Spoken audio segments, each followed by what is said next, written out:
So now that we've got a better understanding of the hydration guidelines, Danielle, it would be really helpful if you could start to help take us through how do we actually get this right in our training.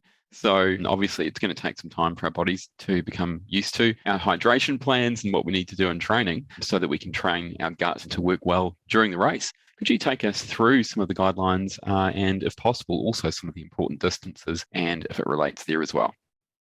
Training the gut is pretty much like training your muscles. So you get out there, you do all your hours of training, your gut's just the same to prepare for race day. So it takes time and it also needs careful planning. So if you avoid certain nutrients, you can actually detrain your gut. For example, if you're restricting your carb intake or your total energy intake, so the amount of calories that you have for the day, you're actually at a disadvantage during the race because your gut can't handle the amount of carbohydrate that you're taking on board. So really making sure that you train with whatever you're going to race with and don't avoid any really important nutrients like your carbohydrates or your protein or your energy.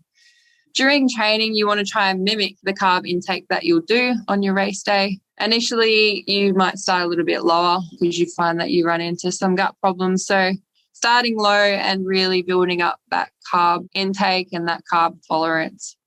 Find out what your target will be depending on the type of race that you're doing and work with that in training.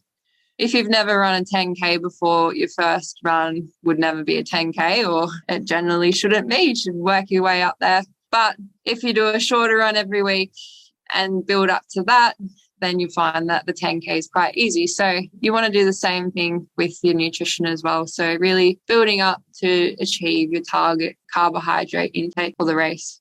It's recommended you start around 6 weeks prior to your race, but ideally up to 10 weeks before your race. You want to try and start experimenting with your carbohydrate intake and the types of products that you're going to use in training. So as you might know or not know yet, Fix will be your on-course nutrition for the day, and they have a range of products, but specifically their FuelX carbohydrate electrolyte drink will be on the course.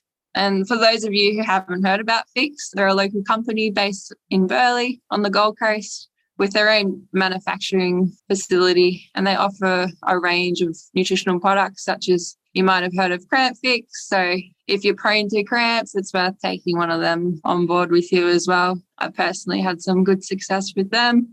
Coffee shots as well. So they're great for prior to your race. If you find that works for you, we can run through that a bit later.